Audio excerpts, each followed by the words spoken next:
You see it in every Egypt documentary. 73 meters of limestone, 20 meters high, a lion with a human face staring east across the Giza plateau. Everyone thinks they know the Sphinx. Most of them are wrong. Napoleon's cannons blew off the nose. The statue is 4,500 years old, built by Pharaoh Khafre. It guards ancient secrets in hidden chambers below. Wind carved that face over millennia. Except Napoleon never touched it. The builders debated. The chambers are contested, and the erosion is misunderstood. For 4.5 millennia, this monument has collected myths faster than desert sand. Some come from genuine mystery, some from sloppy storytelling, some from people who profit from the exotic. But when you strip away the legends and follow the evidence, the Sphinx becomes something more interesting than any conspiracy. It becomes a window into how monuments get mythologized, how science gets weaponized, and how a civilization we barely understand carved one of history's largest sculptures with copper chisels and left us arguing about it ever since. Start with the easiest myth to kill. In 1737, 61 years before Napoleon set foot in Egypt, Danish naval captain Frederick Louis Norden traveled the Nile. He sketched monuments, he measured dimensions, he documented what he saw. His drawings, published in 1744 in Voyage d'Égypte et de Nubie, show the Sphinx without a nose. The gap where the nose should be is clearly visible. Napoleon Bonaparte didn't arrive in Egypt until 1798. The math doesn't work, yet the story persists. Director Ridley Scott put it in his Napoleon biopic knowing it was false. The legend is too good to kill. In 1200 CE, Arab scholar Abdel Latif visited Giza and wrote that the Sphinx still had grace and beauty. By 1378, that had changed. Medieval historian al-Makrizi documented what happened. A Sufi Muslim named Muhammad Sa'im al-Dahar saw Egyptian peasants making offerings to the Sphinx. They prayed for good harvests. They left food and flowers. Al-Dahar considered this idolatry. He climbed the monument. He took a chisel. He destroyed the nose systematically.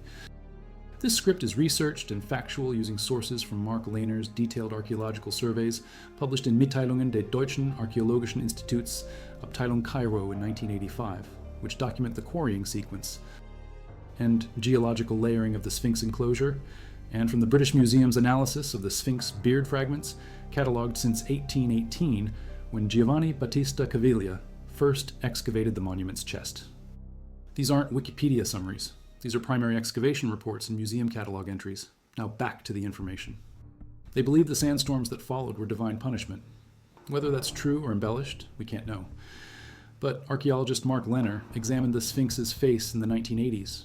He found tool marks. One set at the bridge of the nose, another below the nostril. The nose was chiseled off from above, then pried away. The stonework shows intentional removal, not cannonball damage, not gradual erosion. Someone spent hours up there with metal tools. The nose was 1 meter wide. Removing it took effort and planning. This happened sometime between the 3rd and 10th centuries CE, most likely in the 14th century, as al-Makrizi described. The nose fragments have never been found. They're dust. The beard is different. Fragments of the beard sit in the British Museum in London and the Egyptian Museum in Cairo. French archaeologist Vassil Dobrev studied them in 2004. He noticed something. When the beard fell off, it didn't damage the Sphinx's chin. If the beard had been part of the original carving, its removal should have scarred the chin, and the chin is intact.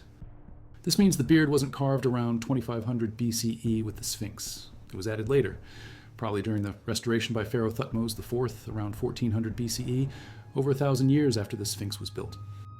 The beard was a divine beard, the plaited type shown on gods and the dead, not the straight beard of living kings. It was attached with metal pins, secured by molten lead. When the lead corroded and the wood behind it rotted, the beard fell. Fragments show it would have extended nearly 10 feet down from the chin. Which brings us to the bigger question. Who built it?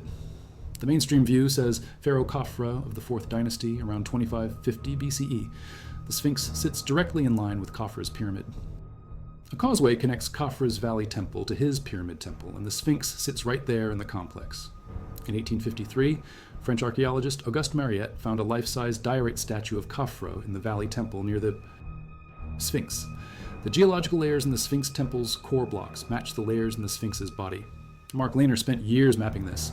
He published his findings in Mitteilungen des Deutschen Archäologischen Instituts, Abteilung Cairo, in 1985. The quarrymen who cut the Sphinx enclosure used the extracted limestone to build the Sphinx Temple. The layers run continuously from bedrock to temple blocks. They didn't mix them up. The Sphinx and its temple came from the same quarry operation at the same time. Khafra's workers started shaping the Sphinx as they built the Valley Temple. They were probably still carving the lower body when they made the Sphinx Temple, Khafra's last addition to his complex. Some Egyptologists think Khafra's father, Khufu, built it.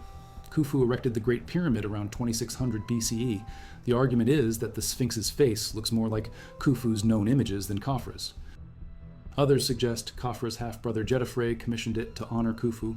A 1992 study brought in a forensic artist to compare the Sphinx's face with statues of Khafre. The artist, Detective Frank Domingo, worked with photographer Caroline Davies. They measured Khafra's diorite statue in the Cairo Museum. They took photos from multiple angles, front, side, eye level. They compared facial features and angular proportions to the Sphinx. Their conclusion? The faces didn't match. The Sphinx's face was broader, the cheekbones different. This sparked debate. But there's a problem. Ancient Egyptian statues weren't photorealistic portraits. They were idealized representations. A statue's identity came from its inscription, not physical accuracy. There are multiple statues of Khafra. They don't all look identical to each other.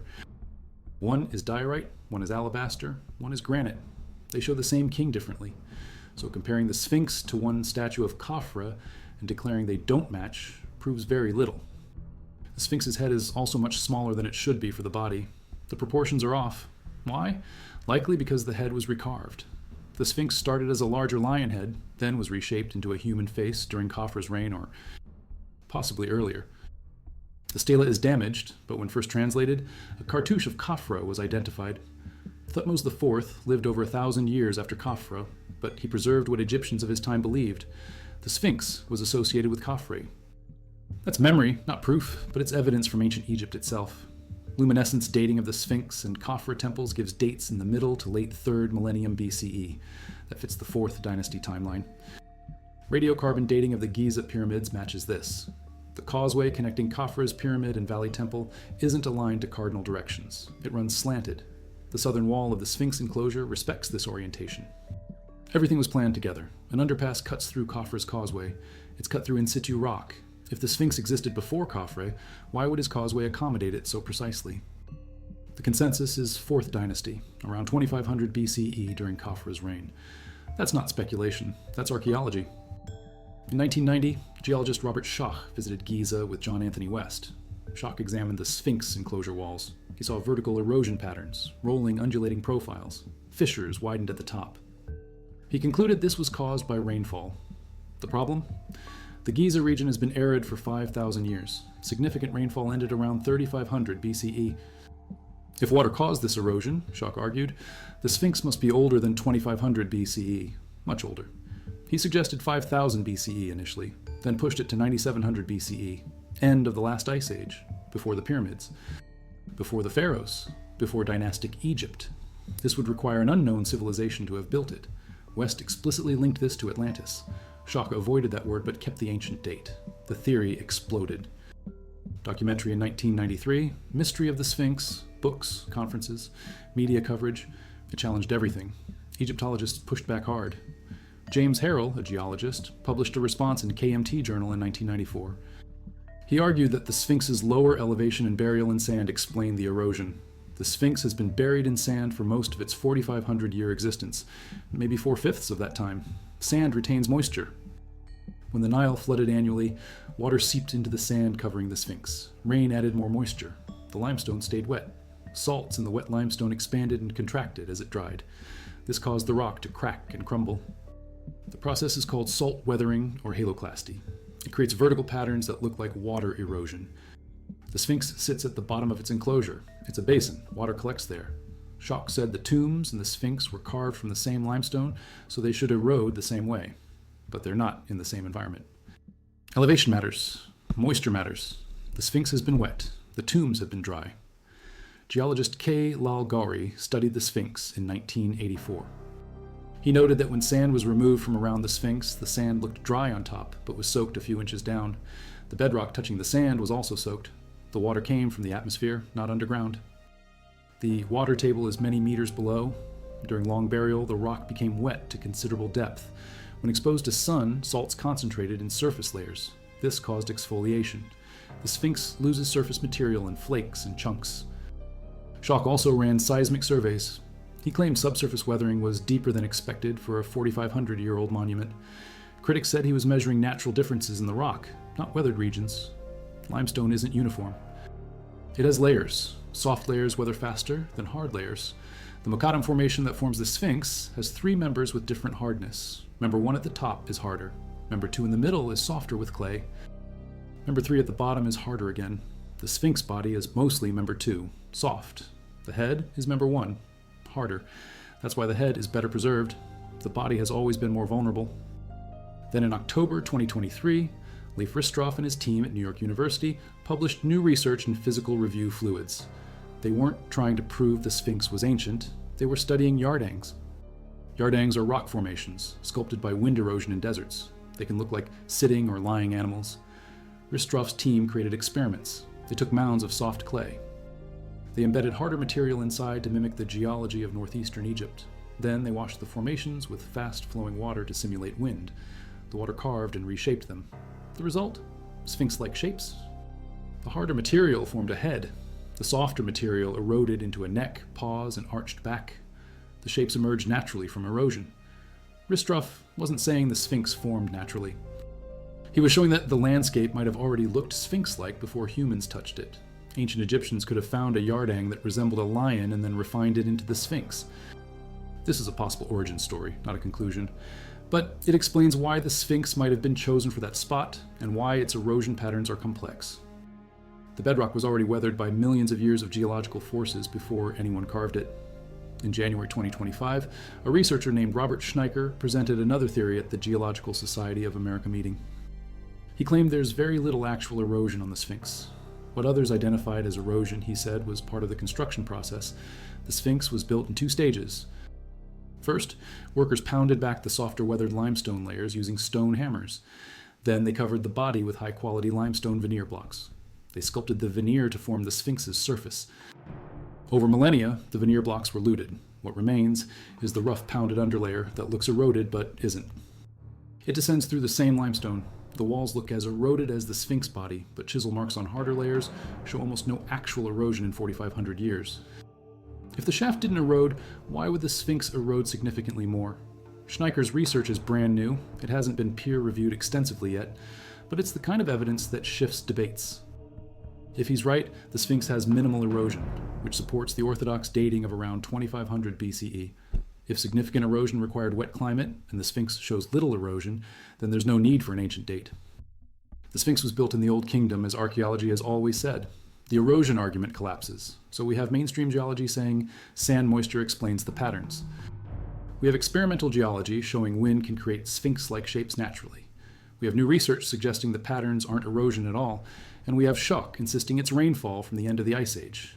The mainstream wins, not because of authority or bias, but because it fits all the evidence without requiring a lost civilization for which zero archaeological proof exists.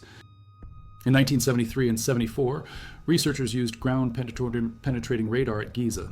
The team came from Ain Shams University in Cairo and Stanford Research Institute in the US. They ran resistivity measurements, metal rods driven into rock. Electric current passed through. They used magnetometry, aerial photography, thermal infrared imaging. In 1977, the National Science Foundation funded another project with SRI. The official report stated, several anomalies were observed as a result of our resistivity survey at the Sphinx. Anomalies, not chambers, not rooms. Anomalies, voids. Areas where the rock behaves differently. Could be natural cavities. Could be fissures. Could be man-made passages. The report was cautious. In 1991, John Anthony West's team ran seismic tests around the Sphinx. Geophysicist Thomas DeBecke found large cavities beneath the paws and body, too regular to be entirely natural, possibly carved by humans. The Egyptian authorities acknowledged the findings but downplayed them. The studies stopped. Why? Politics, nationalism, fear of damage? The Sphinx is Egypt's national treasure. Drilling into it risks destruction. The Department of Antiquities is conservative. They don't want discoveries that upset established theories. Reputations are built on the current timeline. Changing it is professional suicide for some. So exploration is restricted. They hid a chamber beneath it containing records of their lost civilization. The chamber would be discovered in 1998, he said. 1998 came and went. No Hall of Records. The Prediction failed, but the idea survived. Casey's followers kept pushing. Alternative researchers latched onto every ground-penetrating radar anomaly as proof. In 2024, a leaked summary of a new GPR study allegedly revealed a second-level chamber extending beneath the Giza Plateau. The source? Oxford Archaeological Society website. The article is sensational. It claims sealed chambers, ancient technology, forbidden knowledge. It talks about cover-ups, missing reports, altered archives, gag orders. It presents theories about advanced civilizations 10,000 years ago. The problem? The article cites no peer-reviewed studies. It references leaked summaries without naming researchers. It uses phrases like reportedly discovered and some believe. It's speculation dressed as news. Real archaeology doesn't work like this. Discoveries get published, data gets shared, peer review happens. If chambers exist under the Sphinx, prove it. Show the scans, name the team, publish the coordinates. Until then, it's legend, not fact. Water flows through it. Natural cavities form. The Sphinx sits in a quarry pit. The pit was cut to extract blocks. Workers left the Sphinx as a large outcrop, then carved it. Beneath it, there are likely voids from the quarrying process. There may also be passages or chambers created for religious reasons or structural support. But detecting them doesn't mean they contain lost knowledge. It means the bedrock isn't solid. In 2025, sources continue to claim ground-penetrating radar detected hidden rooms. Same sources claim authorities suppressed the findings. Same cycle. New technology, new anomalies, same speculation. Real discoveries would be published in journals like Journal of Archaeological Science or Geoarchaeology. They're not. They're on fringe websites. That tells you everything. Does the Sphinx hide something? Maybe. But until excavation or non-invasive imaging provides clear proof, the chambers remain theoretical. And theoretical doesn't become fact through repetition. It wasn't always. Chemical analysis of surviving paint traces shows the entire monument was covered in pigment. The body was painted red or golden yellow. The face was red. The Neme's headdress was blue with gold stripes. The beard was blue. Roman author Pliny the Elder visited Egypt in the 1st century CE and wrote, "The face of the monster is colored red." By then, much paint had faded, but enough remained to be visible. Traces of blue and yellow still exist around the ears and in protected crevices. The colors held religious meaning. Red and gold represented the sun god Ra, whose power the pharaoh embodied. Blue represented the heavens and divine authority. The Sphinx also wore a uraeus, that's the sacred cobra on the forehead symbolizing royal protection. It's gone now, broken off or stolen. Only a faint carved outline remains. The eyes were originally 6 feet tall. Outlined in black coal like living pharaohs wore, detailed pupils and irises painted to look lifelike. The lips were painted red with ochre pigment, giving them a natural appearance. The whole face was designed to seem alive, not stone, a living god. Imagine seeing this for the first time in 2500 BCE. You approach from the east at dawn, the rising sun hits the face, red paint glows, gold headdress blazes, blue beard contrasts against the red face. The cobra on the forehead seems ready to strike. The eyes follow you. You're standing before a god, not a ruin, a god. Carved from a single outcrop, with some limestone facing blocks added to the body. The facing blocks came from the Tura quarries across the Nile, high-quality white limestone. The body's original finish was smooth. The head still shows finer carving. The body has lost most of its facing. What's left is the rough core. The Sphinx wasn't sculpted with modern tools. Workers used copper chisels, stone hammers, wooden mallets. They exploited natural fractures in the rock. They drilled shallow holes. They inserted wooden wedges. They soaked the wedges with water. The wood expanded. The rock split. Controlled fracturing. It took time. Estimates suggest 100 workers over 3 years to complete the statue using these methods. That's a rough estimate based on experimental archaeology, not historical records. No ancient text describes the construction. We infer from tools found and techniques used elsewhere. The workers who built the Sphinx weren't slaves. They were skilled laborers paid in food, beer, and goods. Large worker cities existed near pyramid sites. We've found their bakeries, breweries, dormitories. These were state projects, organized labor, seasonal work tied to the Nile's flood cycle.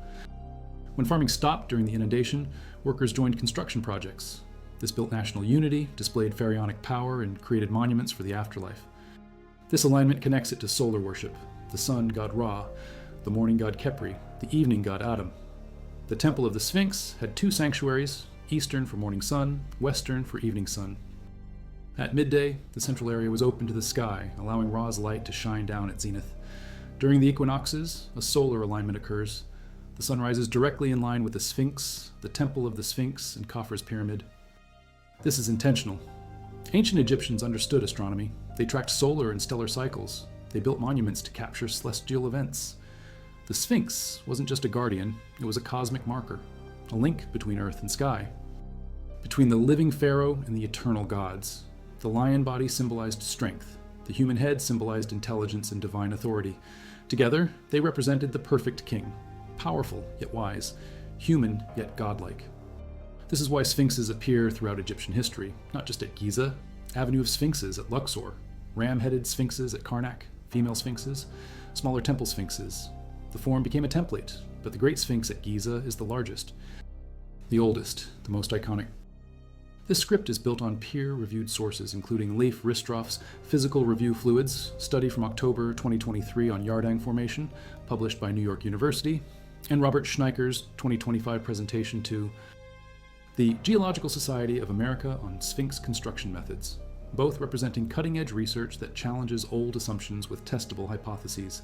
Now back to the information. Burial and rediscovery cycles shape the Sphinx's history. By the end of the Old Kingdom, around 2100 BCE, the Giza necropolis was abandoned. Sand drifted. The Sphinx disappeared. Only the head remained visible. It sat that way for centuries. Then, around 1400 BCE, young Prince Thutmose visited Giza. He fell asleep near the Sphinx's head. He dreamed the sun, god Hormaket Khepri Re Adam, appeared in the form of the Sphinx. The god promised, "Clear the sand from my body and I'll make you pharaoh." Thutmose wasn't first in line for the throne. His older brother was. But he organized a team. He excavated the Sphinx. He cleared sand from the paws, chest, and body.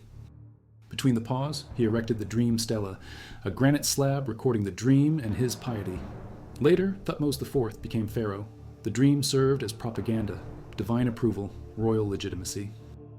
Whether the dream was real or invented, it worked. Thutmose restored the Sphinx. He probably added the beard at this time, limestone and wood, secured with bronze pins. The restoration included repairing damaged areas and possibly repainting. This set a pattern. Future pharaohs restored the Sphinx to show piety and link themselves to the gods and ancient kings. He brought fresh stone from quarries rather than reusing blocks from other monuments. Unusual, expensive, but it honored the Sphinx. The Greco-Roman period saw more work. Marcus Aurelius and Septimus Severus reinforced retaining walls and repaired the paws. They added an outer casing described by archaeologist Selim Hassan as ugly. By then, the Sphinx was over 2,000 years old, a relic even to the Romans. In 700 CE, the area was largely forgotten. Sand returned. The Sphinx was buried again. Arab historians in the Middle Ages knew of it. They called it Abu al-Hol, meaning father of terror. Some saw it as a guardian, others as a pagan idol. Muhammad Sayyid al-Dar's destruction of the nose in 1378 reflected Islamic iconoclasm. Idols must not have faces. Remove the nose, kill the spirit. After that, the Sphinx sat noseless and buried for centuries. Napoleon's expedition in 1798 brought new attention. French scholars documented Egypt. They measured, drew, studied. The Description de l'Egypte, published in 1823, included detailed engravings of the Sphinx. By then, the nose was long gone. In 1817, Italian Egyptologist Giovanni Battista Caviglia led the first modern excavation. He uncovered the chest. In the late 19th century, more sand was cleared. The broad chest and massive paws emerged. In the 1920s, the Sphinx was fully excavated for the first time in millennia. The entire body was visible. Since then, restoration has been continuous and controversial. In the 1980s, a 700-pound piece of the shoulder fell off in front of a German reporter. The culprit? Previous restorations. Workers had used cement and mortar that didn't match the original limestone. Thermal expansion caused new cracks. Moisture trapped behind patches accelerated decay. The Egyptian government launched a massive restoration effort to undo earlier damage. Modern restorers use materials that match the original limestone's properties. They reinforce weak areas without sealing the stone. They allow it to breathe. Weathering continues. The Sphinx is still eroding. Wind, humidity, pollution. In 2007, authorities discovered the local water table was rising. Sewage dumped in a nearby canal raised groundwater levels. Moisture spread through the porous limestone. Rock crumbled. Large flakes broke away. Pumps were installed to divert groundwater. The crisis was averted.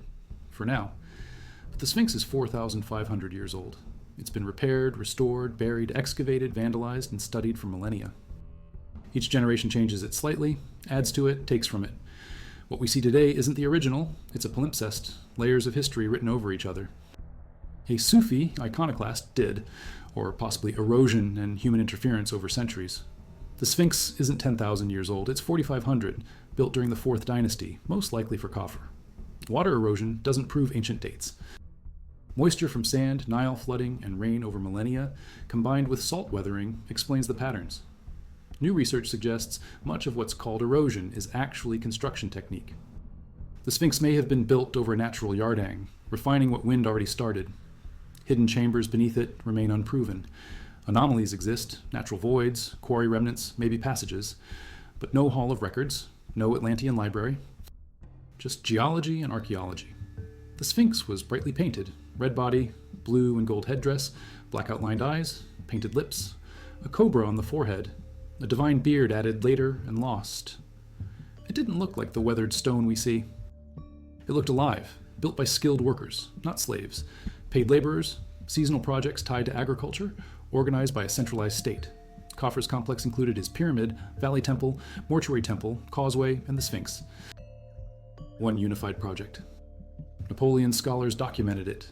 Caviglia excavated it. The 1920s fully revealed it. Since then, restoration has been constant. The statue is deteriorating, slower now with modern techniques, but entropy wins, stone crumbles.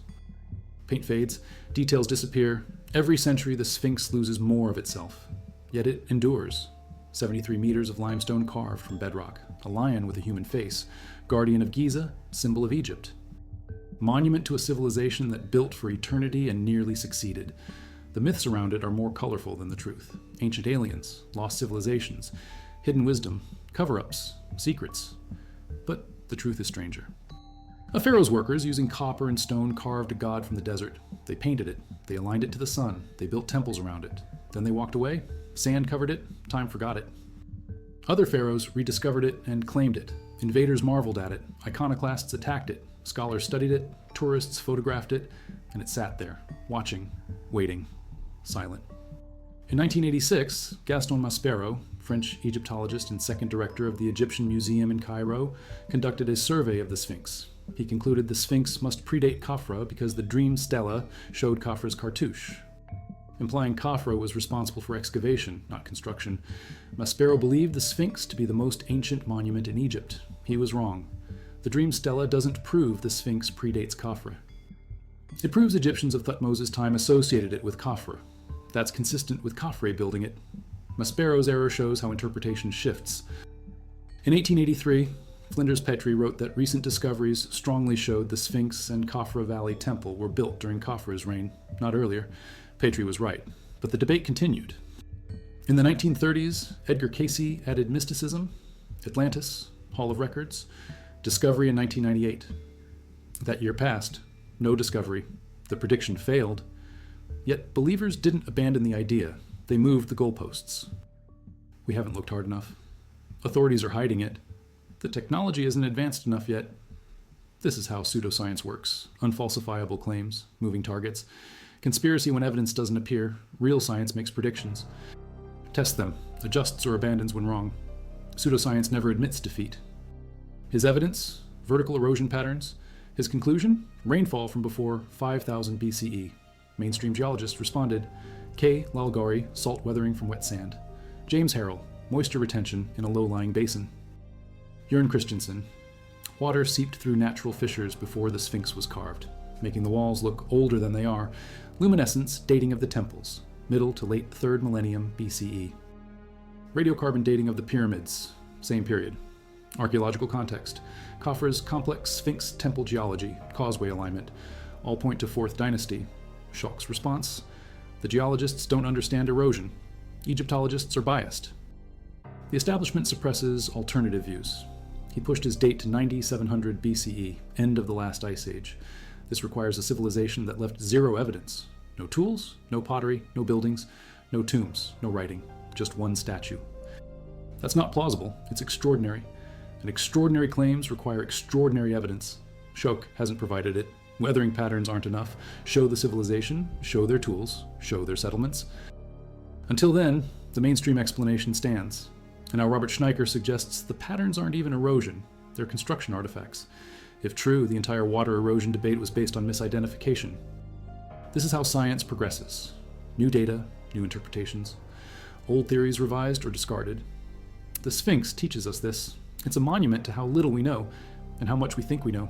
We project onto it. Ancient wisdom, lost secrets. Divine knowledge, Atlantean technology, but the Sphinx is stone, limestone, Mokattam Formation, Eocene epoch, 50 million years old, carved 2500 BCE, painted, worshipped, buried, rediscovered, restored, damaged, studied, debated. It doesn't hold secrets. We do. Our need for mystery, our hunger for meaning, our discomfort with the mundane, because the truth is mundane. Egyptians carved a statue. They used it in religious ceremonies. They buried their king nearby. Time passed. Sand covered it. Pharaohs cleared it. Invaders conquered. Cultures changed. The Sphinx remained a marker of time, a witness to empires, a symbol of endurance. In 2023, Leif Ristroff and his New York University team published their Yardang research. They showed Sphinx-like shapes can form naturally through erosion. This doesn't mean the Sphinx is natural. It means nature might have given the Egyptians a head start. A rock formation that already looked like a lion. They saw it. They recognized it. They refined it into a god. That's more impressive than carving from scratch. They worked with nature. They saw divinity in geology. They turned bedrock into religion. That's engineering and theology combined. That's why the Sphinx matters. Not because it hides secrets, because it reveals them. It shows us how civilizations think, how they worship, how they build, how they claim immortality through stone. The pyramids are tombs. The Sphinx is a guardian. Together, they're a statement. We were here. We mattered. We touched eternity, and they did. 4,500 years later, we're still talking about Khafra, still studying his workers, still arguing about his monument. He won. Death didn't erase him. Time didn't forget him. The Sphinx made sure of that. We say Napoleon destroyed the nose. Wrong. We say it's 10,000 years old. Wrong. We say it holds hidden chambers full of ancient wisdom. Unproven. We say water erosion proves an ancient date. Debunked. We say the face doesn't match Khafra. Irrelevant. We project. We speculate. We sensationalize. Why? Because a 4,500-year-old statue, carved by skilled workers during the 4th dynasty for Pharaoh Khafra, using copper chisels and painted red and blue, isn't exotic enough. It's not alien enough. It's not mysterious enough. But it's the truth. And the truth, when you look closely, is remarkable. A civilization emerged in the Nile Valley. They mastered stone. They organized labor. They built pyramids that remain the tallest structures on Earth for over 3,000 years. They carved the largest monolithic statue in the world. They painted it to look alive. They aligned it to the sun. They created a complex that connected Earth to sky, king to god, life to death. And they did it without modern tools, without steel, without engines, with hands, with minds, with will. That's the story. That's the miracle. In 1817, Giovanni Battista Caviglia uncovered the Sphinx's chest. In 1887, the chest, pause, altar, and plateau were made visible. Flights of steps were unearthed. Measurements were taken. The height from the lowest step, 100 feet. The space between the pause, 35 feet long, 10 feet wide. There was an altar. A stela recording Thutmose's dream. Eugène Gribeau, French director of the Antiquities Service, worked on clearing sands from around the Sphinx in the late 19th century. In the 1920s, the full monument was excavated. For the first time in over 2,000 years, people could walk around the entire Sphinx, see it from every angle, photograph it, measure it, study it. What they found wasn't magical, it was geological. Limestone layers, quarry marks, tool scars, paint traces, restoration patches from multiple dynasties, evidence of worship, evidence of neglect, evidence of human interaction over millennia. The Sphinx is a record, not of Atlantis, of Egypt. Of how a civilization built, worshipped, abandoned, rediscovered, and tried to preserve its past. Moisture seeped into the limestone, rock crumbled. Authorities acted, pumps diverted water. The Sphinx was saved. For now, but the threat returns. Population grows, development encroaches, pollution increases, climate changes. The Sphinx is more vulnerable now than in centuries. Ironically, it survived better when buried. Sand protected it from wind and rain. Excavation exposed it to erosion. Tourism damages it. Millions of visitors each year. Vibrations. Humidity from breath. Cameras, touching when guards aren't watching. Every interaction takes a toll. Conservation is a race against entropy. Restorers use reversible materials now. Lime mortar, matching limestone. Breathable patches, no cement. No synthetic resins. They document every intervention. Photograph, measure, record.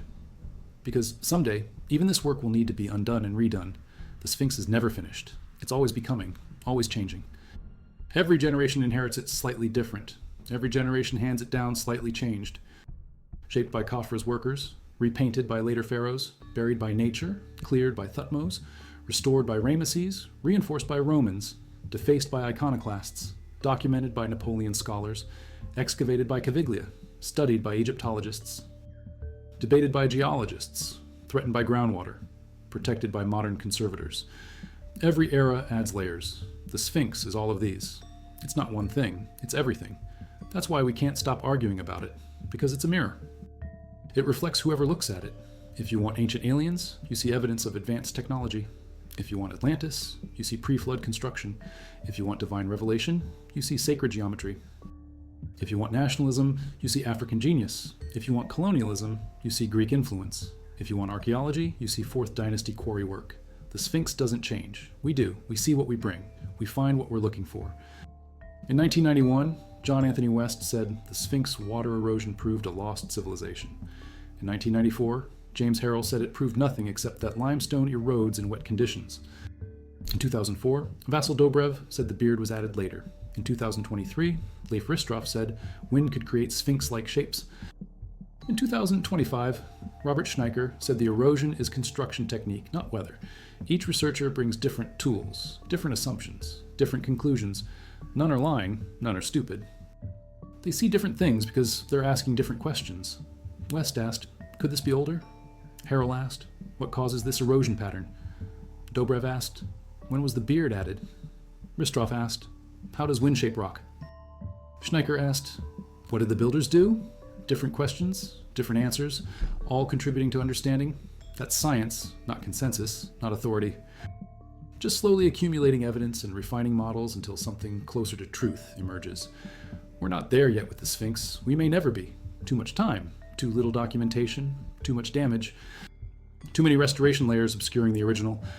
But we know more now than we did in 1817. We'll know more in 2050. The Sphinx teaches patience. It's been there 4,500 years. It'll be there when we're gone. It's in no hurry. Chemical analysis reconstructed the colors. Geological studies explained the erosion.